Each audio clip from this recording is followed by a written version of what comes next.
You're listening to Shoe In, covering the ins and outs of all things footwear, from sneakers to heels, loafers to slippers, and every type of shoe in between.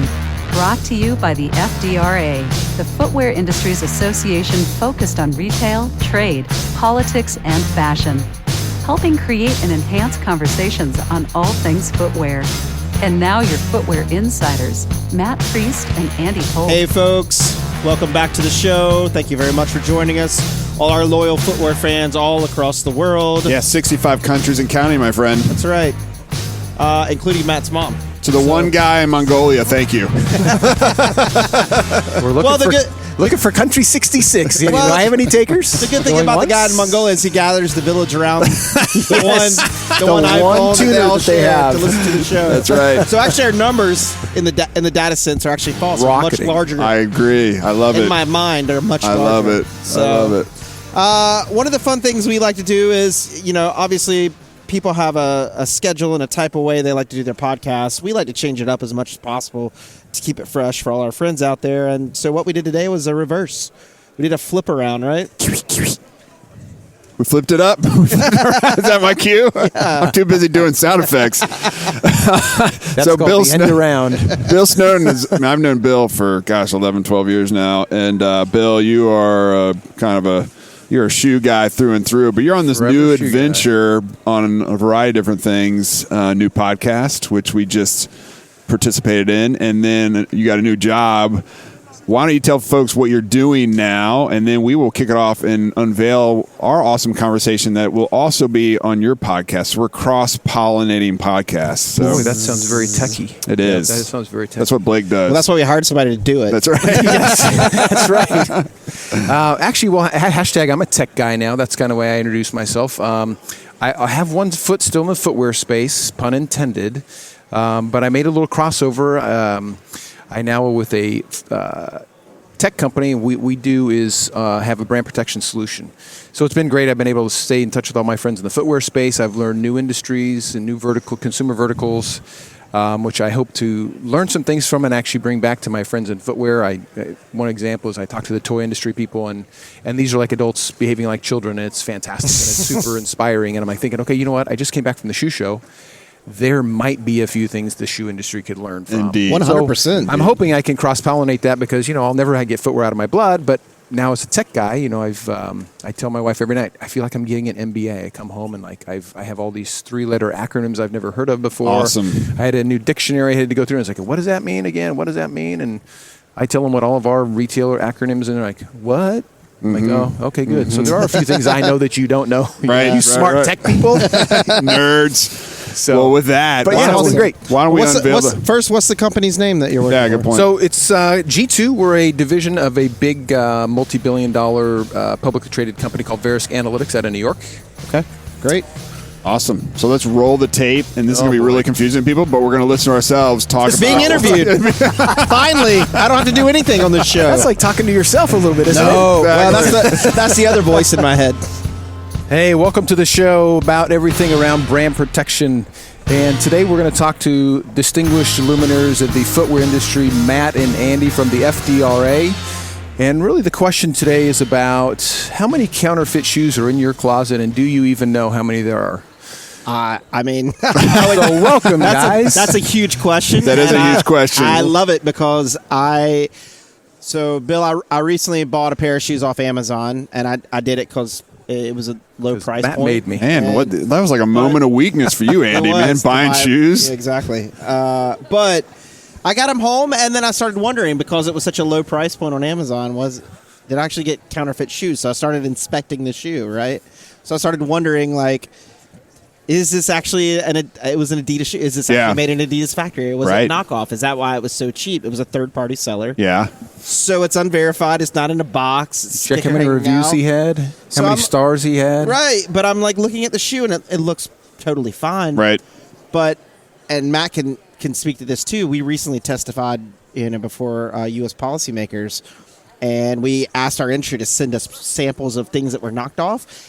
And it was so hard to tell real product versus knockoff product. Yep. And that's what planted in my head that these shoes may be knockoff that I bought. And they look completely real, which is it's a real concern to me as a consumer because I don't want a knockoff product that may fall apart later. Right. But also, companies are losing so much money getting knocked off. I mean, it's crazy. Yeah, it is crazy. And that's why I'm so glad you guys have started this podcast, Bill, because we need to shine a light on the challenge that is counterfeit, because gone are the days of kind of going down to Canal Street in New York or hitting, you're on vacation, you're hitting up a market in some country overseas, but you know what you're getting when you walk in those places. It's the knockoff market. For sure. Exactly, right? You got the Rolex that doesn't have the sweeping secondhand. Yeah. We all you bought it off a blanket. Exactly. Now that blanket's Cops online, my came friend. it's online. And not only in are people your home, on your computer, not only on are your people phone. selling you counterfeit goods, they're knocking off images, digital IP, to make you think it's a legitimate product, and that's a huge problem for our brands. Yeah, no, it's probably, there's estimates that it's a $30 billion a year industry in terms of counterfeit product.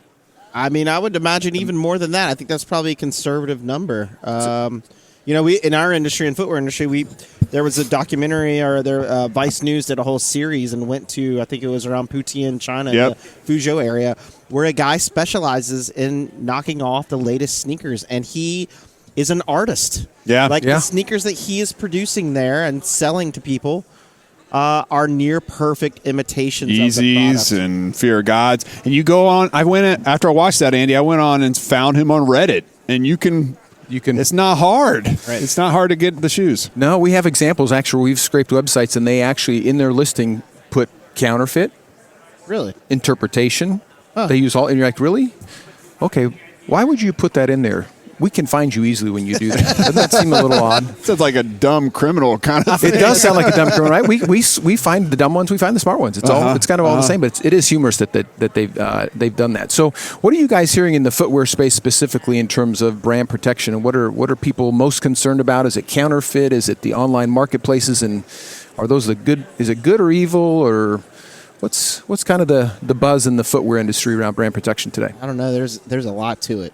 I mean, I think it's ever present in every single aspect and in every single department. So what I mean by that is every step of the process, from the design all the way to retail, you got people very concerned about protecting the IP of and the integrity of their product. And then the same thing is just every single department that works on this stuff has to have a mind to protecting what they're doing and thinking thoughtfully about their consumers. Because ultimately, when you have a knockoff, you're taking money out of the company's pocket that pays people in the U.S. and legitimate workers in factories overseas. It prevents growth and innovative product. And so, I always tell people when they're, looking at different things, it's so crucial that we think about these things in every single step of the way, and that everybody's cognizant of this stuff. And I would say, even in the last couple of years, there's been a big focus on making sure your brand's registered in China, making sure that you have your proper website URL set down. But the big thing over the last year or two has really been Amazon and third-party sellers, and then how you track and trace who these people are, and then also where your product's going. Is your product legitimate product being transshipped somewhere? It's a huge issue that people are concerned about as well. Yeah, it is a huge issue, and you kind of have to split these apart in a different way because they're different challenges. The counterfeits are the counterfeits, and it's illegal, and it's crap. And even one of our brands, Merrill, had to fight a URL, merrill-online.com, that was selling knockoff goods that looked super legitimate. And it took them a long time to get that URL taken down and to take ownership of that URL. And so that's kind of that world. And then to Andy's point, you've got, because of e-commerce, you got all these unauthorized third-party sellers, and that's not always illegal. That may violate what the brand wants to do because they can't control their kind of supply chains in the retail side. But it is a challenge because I think the industry is fed up with saying, I don't want to sell on Amazon. I don't want to sell here, but my product's still ending up on Amazon, and I can't shut it down. How do I police that? How do I control it? So the Trump administration, you have to give them credit. Not something you hear us say in the trade war that's going on, but you have to give them credit because in April 3rd, they put out a presidential memorandum that they would study the impacts of unauthorized third-party platforms and sellers and what e-commerce is doing on counterfeits. And they are going to put together a report. We filed comments. A bunch of brands filed comments. And they actually are going to look through what they need to do as a federal government to start cracking down. And I think that the platforms have to be unnoticed. They've got to start thinking better about how they're policing this, how they're informing customers that just because it's fulfilled by Amazon services or some other kind of, that doesn't mean it's a legitimate good. And I think all those things are coming home to roost right now, and the platform's got to be really careful about how they move forward. Yeah, and that's a great segue to the whole government thing, right? Do you guys feel like government's really helping today, the brands and the consumers today with trying to combat some of this stuff? Or are they paying it lip service, or is it going to be a long drawn out yes to left all the, side, right yes side to all conversation? Those, right? And I mean, I think you have Customs Border Protection. They do the best they can in a terrorism And they got world, the hardest work, right? In an immigration world. And so you got that going. Then you have what's called de minimis, meaning you can ship in product over e-commerce a single package and avoid duty as long as it's below $800 per person per day. And so now we're this explosion of direct-to-consumer packaging coming from overseas where counterfeits can come in unnoticed. Right. And then you have, I think, a Congress that it's not uncommon, has not kept up with the times, doesn't really understand e-commerce that fully, and you have this broader debate about how these tech companies are too powerful, and this is just one little part of how we're going to wrangle them in on other issues on data protection, but they're also selling counterfeit goods or they're promoting illegitimate trade that funds terrorism. Andy will tell you about some of the ways in which counterfeits fund terrorism. Sure. And so I just think there's this whole kind of mess that the government is just doesn't know how to tackle it collectively in a holistic way. so is it peeling the onion back? You just get one little piece to get to the next layer, the next layer, the next layer, and you end up years later with maybe some kind of solution. You know, you're talking about marketplaces that control upwards of 25% of global commerce today. There's no signs of that slowing down. And I think government typically is always behind. I think there's a challenge that counterfeiters are really good at their craft. Yep. They can move really quickly. So as soon as it's like whack-a-mole, you can shut down one of their websites or one of their distribution channels and it'll pop up somewhere else. They'll rename or rebrand themselves in some other way. So it's really difficult. And the fact that, not a lot of people are talking about it, but to work in the U.S. government now is not a desirable thing like it once was 20 years ago. You have government shutdowns, so you don't know if you're going to get paid, and whether it is shut down, whether you get back pay. Mm-hmm. You have issues with the president right now, and it's his approach to agencies. So there's a lack of morale in places like the FBI and DHS that are getting attacked in different ways on different things.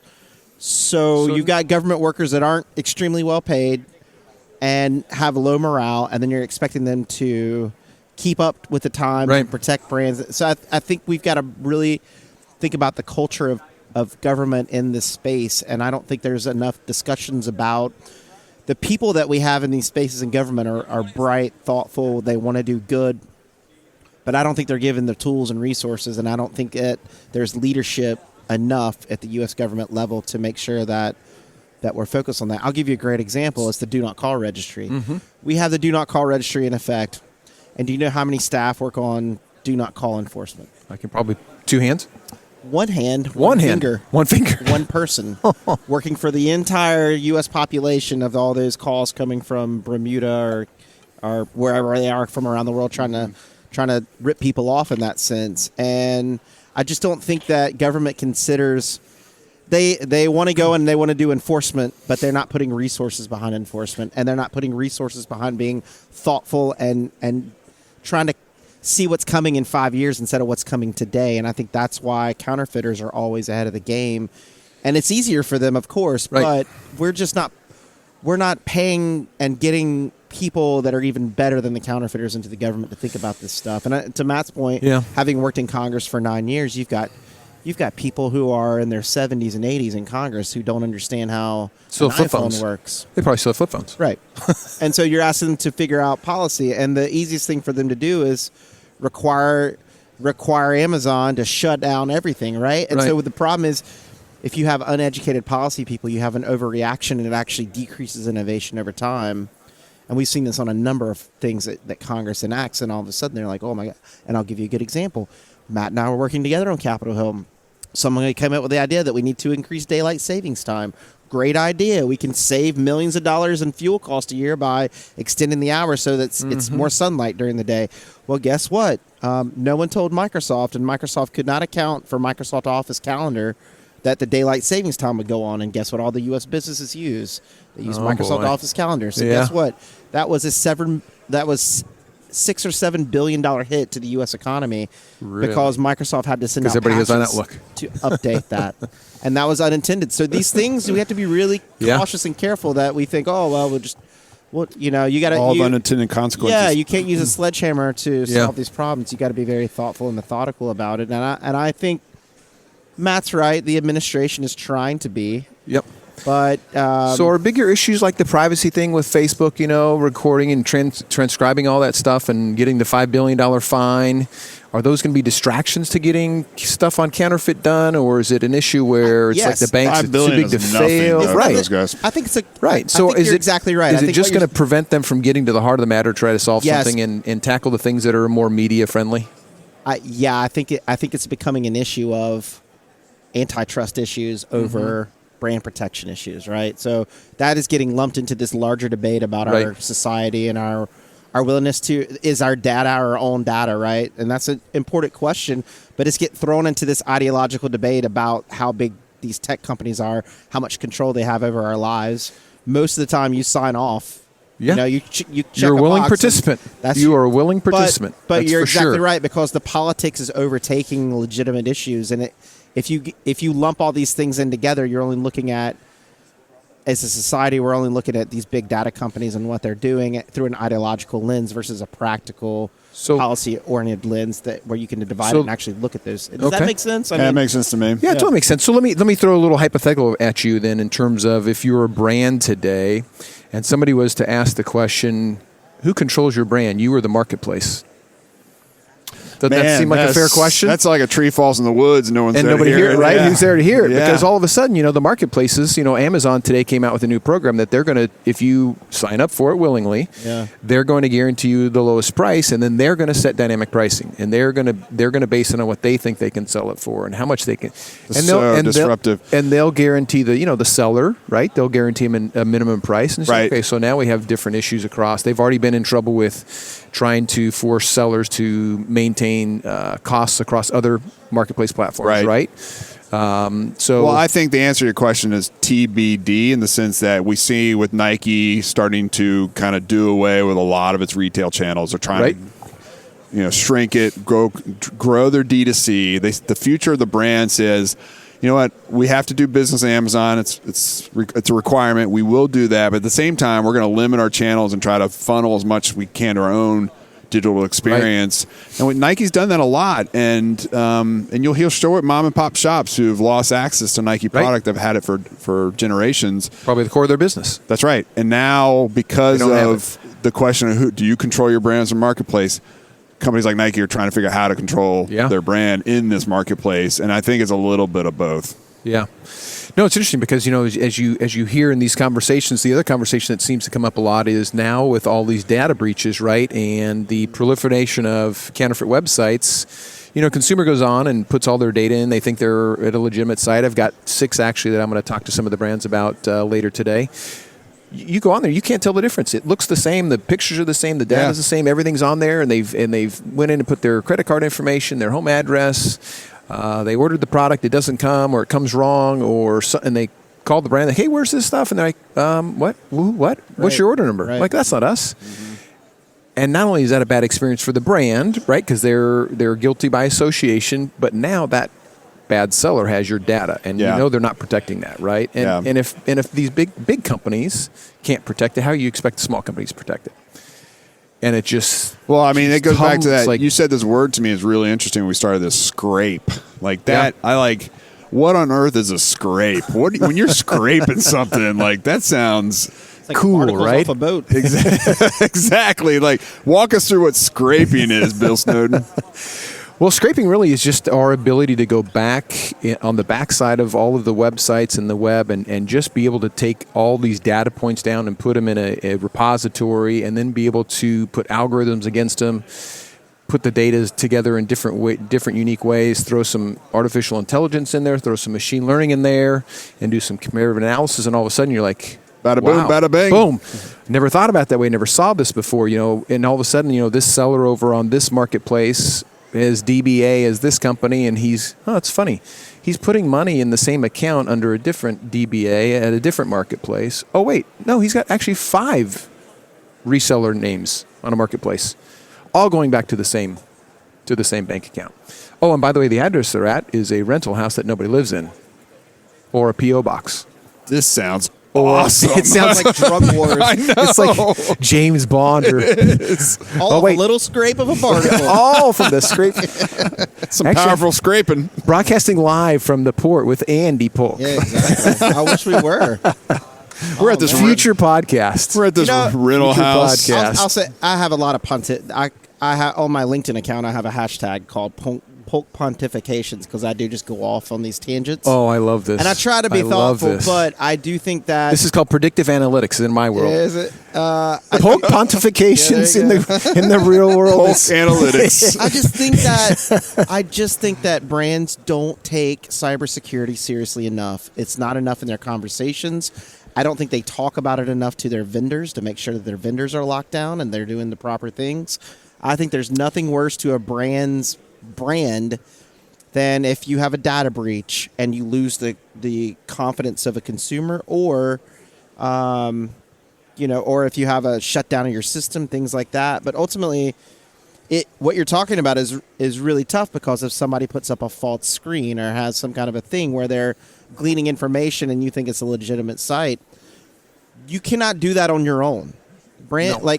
First of all, footwear companies should do what they're good at, and that's developing, designing, and producing great shoes and selling it. And you need a partner that's going to go out there and protect you in all aspects of that, right?